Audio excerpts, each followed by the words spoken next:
أهلا وسهلا يا جماعة الخير. اليوم احنا طالعين من القدس للقاء بأحد أصدقائي من الفيسبوك، شخص مميز وغير عادي في العالم اليهودي اللي ساكن في إحدى المستوطنات جنوب القدس. أمامنا بعد شوي قرية بيت سحور، يعني ضواحي بيت لحم، قرية مسيحية يعني تاريخيا. الحاجز اللي بيفصل بين القدس وإسرائيل بشكل عام والضفة الغربية. إذا لاحظتوا في الفيديوهات تبعي أنا مش من مؤيدي حركة الاستيطان في إسرائيل، ولكن مع ذلك لازم نعترف إنه المستوطنين واليمين بشكل عام هم قوى صاعدة في السياسة الإسرائيلية، فبالتالي لازم كمان نتعرف عليهم.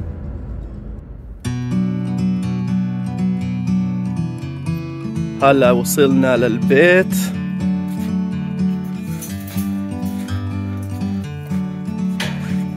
قصر، شوفوا شو حلو. اهلا وسهلا الحنان، كيف حالك؟ اهلا يا يوني، شو اخبارك؟ اهلا وسهلا، تفضل على الدار. اهلين، ما شاء الله. ايوه زي عند العرب، بس نجمة داوود الحمد لله. انت صممتها؟ في واحد من بيت لحم سوى لي اياها، اشتغل عليها بس بالليل عشان يشوفوا. هذا مصنوعة في بيت لحم. يلا خلينا نفوت. يلا تفضل. أنا اسمي يوني. يوني شارون. يوني شارون هي اسمي الشخصي، وعندي اللقب أبو طبلة. أبو طبلة عشان شو؟ أنا بطبل، أي وظيفتي أنا طبال، بطبل على الدربكة ودرامز وكل إشي بالحفلات بالعراس وين ما كان. أنا بطبل. أنا في حارة مغارة، أنا والشغيلة وقت الكورونا في حارة مغارة، عندي بالجناه هي برا. وين بالجنينة يعني بالحديقة؟ احنا بنقول باللغة العربية بالجناه. هي برا، واهلا وسهلا. تعال تشوف المغارة، مغارة ابو طبل. اهلا وسهلا. هي قاعدة عربية أصلية. ما شاء الله ما شاء الله. عليه من المغرب، وهذا كله الصخر قاسي فحرناه بالقنقوهات شهرين ونص. فترة الكورونا يعني؟ فترة الكورونا أنا كنت مميل هنا ومش عارف شو بدي أسوي بحياتي، عشان ما كانش حفلات ولا إشي. أجاني فكرة واتصلت على الشغيلة مدقوها، قلت لهم بدي أحر مغارة. طيب أنا علمت هيك، قلت لهم ادخلوا الصخر. حكوا لي شو يا يوني انت جنيت، انت هاي صخر قاسي يعني ما بنفحر. قلت لهم يلا احر، واشتغلنا شهرين ونص والله. كيف بدأت بالعربي؟ احكي لك الصراحة، انا حبيت اللغة العربية وسألت اصحاب كيف بدي اتعلم. حكوا لي في كتاب تاع يوحنان اليحاي الله يرحمه، اشتري الكتاب وتعلم منه. بأي عمر بدأت؟ 21. أنا مولود في بتقيل، الضفة الغربية منطقة رام الله. أنا طول عمري في الدفة جنب مخيم جلزون إذا بتعرف. تربيت غادة متدين؟ متدين الحمد لله، وبصلي وكل شيء. وبلشت أطبل كان عمري وانا عمري 12 سنة. كتير حبيت أطبل، وتعلمت غادة بالموسيقى، يعني تعلمت موسيقى طبل عربي يعني؟ كل آلات الإيقاعية العربية زي ما انت شايف وراي. ولما كان عمري 17 سنة رحت تعلمت موسيقى عربية عند ياير دلال في يافا. وبعدين تعلمت بس كل المعلمين تبعونا كانوا يهود. طلع في يهود كتير اللي اجوا من دول، تعرف دول عربية، وعارفين الموسيقى العربية الأصلية أنا هيك أجاني فكرة أتعلم اللغة العربية. ليش؟ لأنه أنا طول عمري عايش في الضفة الغربية، والجيران شو؟ من وين؟ من أمريكا؟ لا، فلسطينية كلهم. وأنا حكيت معهم كتير وكان صعب الحكي وهذا، وفي سوء تفاهم وشو، وبلاش أتعلم.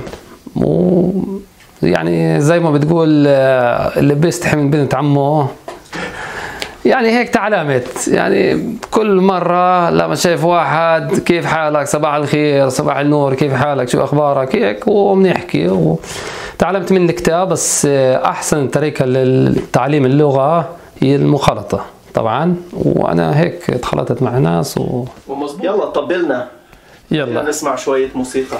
هاي الدرباكة فيها خراخيش جوا.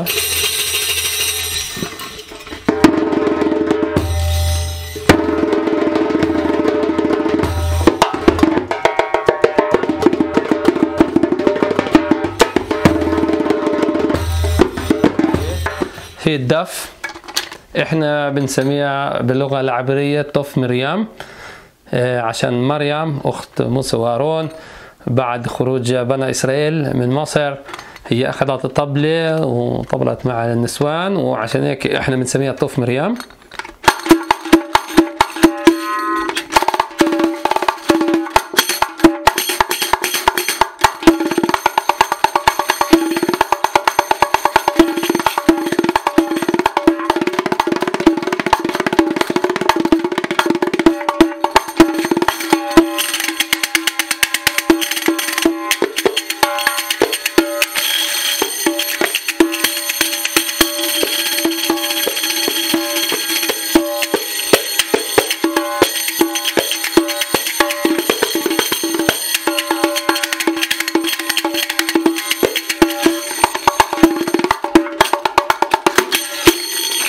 ايوه، وهذا البندير.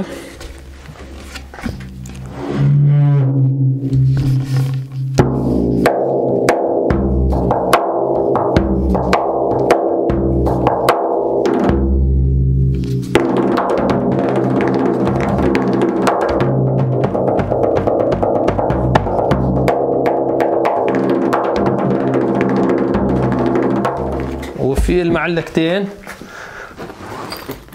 المعلقتين؟ نعم، أنا بعزف على مش معلقة واحدة، معلقتين. شايفين؟ بمسكن هيك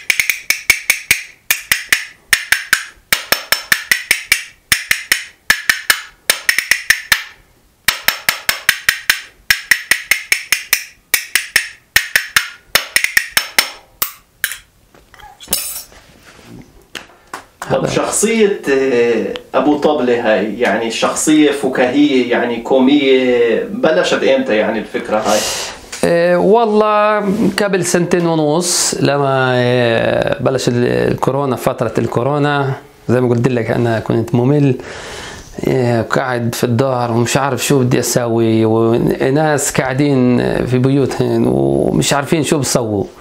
وأنا يوم من الأيام لما كان أزمة من ناحية البيض مثلا، ما كانش بيض في هاي الفترة، أنا شو أعمل يوني؟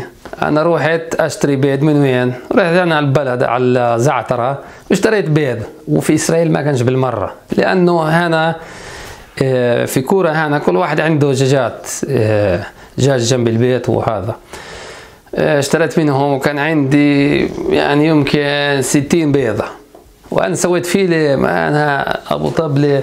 وطبعا أبو طبلة لحد هلا كان يوني أبو طبلة بحط تكية على راسه، والحين أنا أبو طبلة. قلت انا عندي ترجنوليت في تيزي ما كفار شلان وميرت ست فوتي كني تعسي ماشو بخلالهم شنو ماشو. وبعدين سويت فيلم على هدول الفنانين في اسرائيل، الفنانين اللي بتعرف هدول من تل ابيب وفيش عندنا مصاري، فيش شغل، فيش حفلات، انا قلت لهم شو الحكي هذا، فيش عندنا شغل، تعالوا اشتغلوا مع ابو طبله بالورشات، تعالوا سوي انت التبرجي، هذا شو اسمه امير دادون الطويل يشتغل شو شليخته يسوي لنا فوق. يعني هيك حكيت بالضحك، وناس كثير حبت هذا وهذا، وصرت مشهور، رحت على التلفزيون مين حبها اكثر، يهود ولا عرب؟ والله لما بلشت هذا اليهود، عشان العرب ما عرفوني، بس في الفترة هاي صرت مشهورة عند العرب، لأنه قبل شهرين ونص تقريبا أنا هنا بالمستوطنة الساعة 4 الصبح أنا بسمع الطخطخة، إيه الله أكبر شو هذا، أنا نايم، بقيت نايم. طيب أنا قلت شو هذا. يومي الجاي شو سويت أنا؟ حددت تكي على راسي وحكيت للبلد اللي ساكنين جنبي.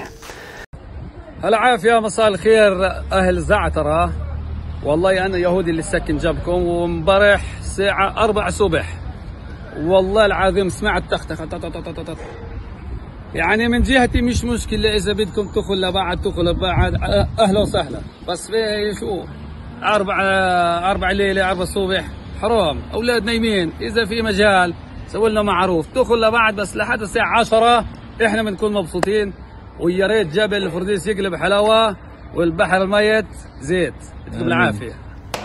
سويت الفيلم هذا انتشر زي حريقة بالدنيا، كل الضفة الغربية شو هذا اليهودي، وبكتبوا هذا مش يهودي هذا عربي، وهذا يهودي مستحيل، وأي مسخرة، جننت الدنيا.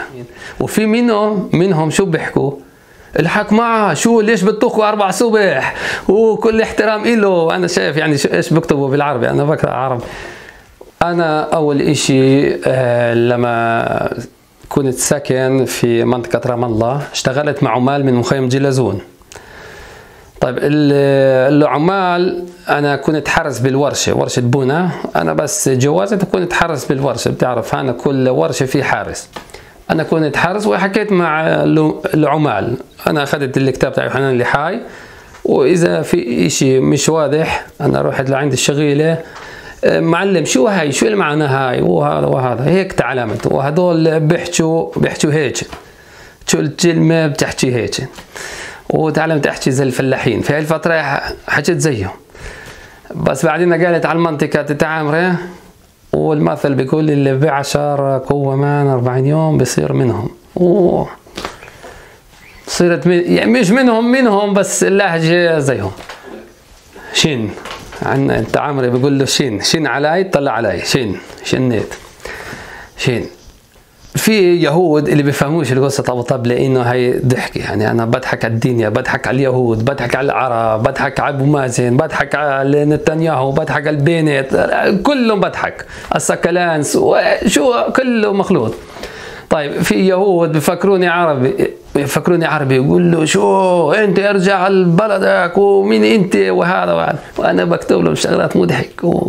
والعرب بيفهموش شو هذا عربي، هذا يهودي. وفي واحد بيسوق انت منيك، انت هيك، انا بكتب له، وبالعكس وبنكتب وبعدين نضحك. يعني كل شيء انا بقول احنا عايشين هاي بالمنطقه هاي، وفي حروب وفي دار وحرب، أنا بقول خلينا نضحك شوية، خلاص يعني أكلوا راسنا شو اليهود والعرب، واحتلال مش احتلال، إلنا هذا إلنا، بدنا نضحك شوية، شو إحنا عايشين الحين، وبدنا نعيش، بدنا نضحك. أبو طبلة، نعم. شو هاي السيارة؟ هاي السيارة مشطوبة لأبو طبلة، وهذا الحمار. شو يعني السيارة مشطوبة؟ مشطوبة يعني زي بايدن، يعني واحد مشطوب، واحد تأخذه على الشاطئ، يعني سيارة قديمة وما بتقدر تستعملها على الطريق الرئيسي. طب شو بتسوي فيها؟ بسوق في البرية، احنا تعامر بالحين بنسوق في البرية. هي آخر بيت في المستوطنة صح؟ بعد البيت هذا بس الجبال والحمير. الحمير وفي البحر الميت. وين البحر الميت؟ 35 كيلو من هنا على جهة الشرق تيجي على البحر الميت. على عافية. شايف هذول الحمير بتكتلوا زي تعرف السياسة، كل واحد بيقول أنا أحسن أنا أكبر أنا أشطر. شايف؟ أيوه هيك الدنيا كلهم حمير، كل الدنيا حمير هيك عم بتكتلوا. راح يتجحش. تفضل نضحك. أنا بإسرائيل أنا بيسموني واحد قدسي أو إسرائيلي، وأنت كمان إسرائيلي بس بسموك مستوطن يعني، أو حتى العرب يعني هاي كإهانة أو مسبة. شو أنت كيف بتشوف الموضوع؟ أحكي لك الصراحة، والصراحة راحة.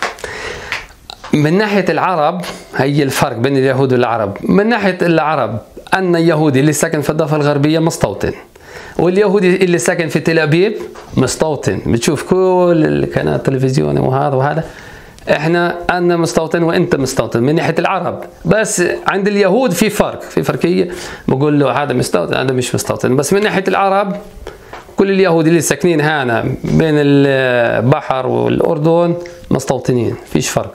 وأنا من جهتي كمان ما في فرق يعني. طب انت مش سياسي بس كيف شايف المستقبل يعني من ناحية تعايش او من ناحية حياة مشتركة يهود وعرب هون؟ انا احكي لك، انا ما بفكر على المستقبل. ليش؟ لان انا شفت ناس كثيره اللي عم تفكر على المستقبل بس بيحكوا الشغلات غير معقول، يعني عايشين بالمستقبل مش عايشين الحين هون. أنا بقول إذا أنت كويس، أنت بني آدم كويس، عيش بالحياة، أنت بتحترم حالك، الكل بيحترمك يعني. أنا ما بدي أفكر هدول اليهود بيروحوا لهان والفلسطينيين لهان وبنحل المشكلة وشو بدنا نسوي وهذا كل الحكي. زهقت من الحكي هذا، والله زهقت. أنا بقول فيش عندي حل، واللي بحكي لك أنا عندي حل كيف بحل المشكلة في الشرق الأوسط. كل الكوابل اللي بتخيل كذاب، هذا بيحكي على الفاضي، بفكر حاله أنا بعرف المستقبل، أنا بعرف السياسة، أنا بعرف اليهود عقلية اليهود، أنا بعرف عقلية العرب. على الفاضي. احنا عايشين في الشرق الأوسط، وفي الشرق الأوسط في لك قوانين وهذا كيف الحياة بتمشي، وأنا ماشي هيك يعني مع المي، بجري مع المي. في قعداتك أو حكيك مع الجيران العرب أنتوا بتحكوا السياسة ولا بتتجاهلوا السياسة؟ بشكل عام بنحكي السياسة، لأنه في شغلات إحنا تعرف في اختلاف وما. بس أنا عندي أصحابي كتير من رام الله، من بيت لحم، من زعترة، من دقوع، من وين مكان. طيب إذا إحنا يعني مش موافقين على إشي سياسي، طيب ما بنقدر نحكي بالمرة؟ لا، بنقدر نحكي على التلفزيون، على المسلسلات، نكت باللغة العربية، نحكي الشغلات المضحك. أنا معهم بضحك على اليهود، وكمان قلت لك أنا بضحك عن الاحتلال وهذا وبنضحك. طيب أنا لازم أنا بتجوز معاه؟ لا، بس بنحكي والحكي فيش عليه جمهور يعني جمرك بنقول. كانت قبل 4 سنين أو شيء زي هذا، كنت في رامي ليفي، أنا بسميه رامزي ليفي. هذا سوبر ماركت يعني. سوبر ماركت بالمزح رامزي ليفي في منطقة رام الله. هي محل تاع اليهود طبعا. ولما طلعت أنا كنت مع أولاد وطلعت، وكان واحد واقف برا مع الكاميرا بإيده وسألني do you want to speak to the camera something like that. سألني إيش بتحب، سألني بتحب الحضارة العربية؟ قلت له كتير بحب، بس بحب كل إشي عند العرب؟ لا، في شغلات اللي بحبها، في شغلات أنا ما بحب. سألني شو إيش بتحب؟ قلت له أنا بحب عند العرب اكرم الضيوف مثلا، انت قاعد هيك شو بقول لك واحترام وهذا. انا بحب الموسيقى العربيه، بحب هذا. وانا ما بحب العنف في المجتمع العربي. العنف في مليان عنف، المعامله للمراه ما بحب عند العرب، عند اليهود غير شكل. وسالني شو ليش ما بتحب؟ قلت له طلع يعني مثلا عند العرب أنا الحين بحكي لك في عندنا في الدول العربية جمنا. أحكي لك قصة إشي حقيقي. واحد كانت عنده عنزة أكلت أوراق من شجرة زيتون تاع الجار من الحمولة الثانية، أكلت أوراق. شو صار؟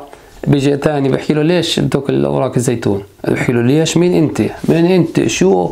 كل واحد كبر حاله، صارت هوشي وطاخ ومولوتوف وحجر بضربوا لبعض. هو هذا بالنسبة لإيش؟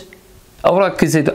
اشتغل عندي واحد منهم، قلت له يا عمي شو بتفكر أنا كيهودي عمري بضرب حجار على جاري؟ مستحيل، كمان مليون سنة ما بضرب. حكى لي عنا عادي يا زلمة، كل أسبوع في هوشي عندنا في البلد. وقلت له أنت مجوز مين؟ بتعرف في عنف. خلينا نحكي بصراحة، اليوم الطاق التوجيهي كانت قبل أسبوع.